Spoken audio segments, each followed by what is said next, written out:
ഇടതുപക്ഷത്തിന്റെ വികസനത്തെക്കുറിച്ച് അവർക്ക് തർക്കമില്ല. കേരളത്തിൽ നാഷണൽ ഹൈവേ 66 പൂർത്തീകരിച്ചു, തർക്കമില്ല അവർക്ക്.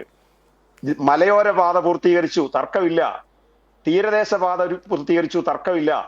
വയനാട് തുരങ്കം ഞങ്ങൾ പ്രതിസന്ധികളെ മുറിച്ച് കടന്നിട്ടാണ് നേരത്തെ ഇവിടെ പറഞ്ഞതുപോലെ ഞങ്ങൾ നേടിയെടുത്തത്. നിങ്ങളുടെ നേതാവിന്റെ ക്ലിപ്പിംഗ്സ് യൂട്യൂബിൽ കിടപ്പുണ്ട്. ഞങ്ങൾ സമ്മതിക്കില്ല പാരിസ്ഥിതിക തടസ്സം ഉണ്ടാവും അവിടെ.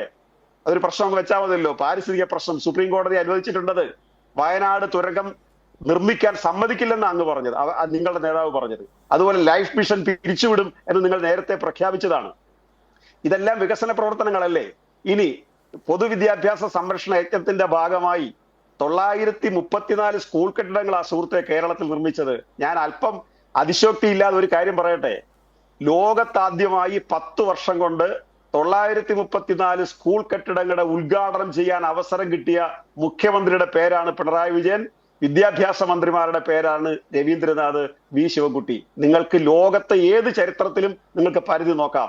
ഈ ചുരുങ്ങിയ വർഷം കൊണ്ട് സ്കൂളുകളിൽ ഇത്രയും അടിസ്ഥാന സൗകര്യം, 43,000 ഹൈടെക് ക്ലാസ് റൂമുകൾ, പാഠപുസ്തകം.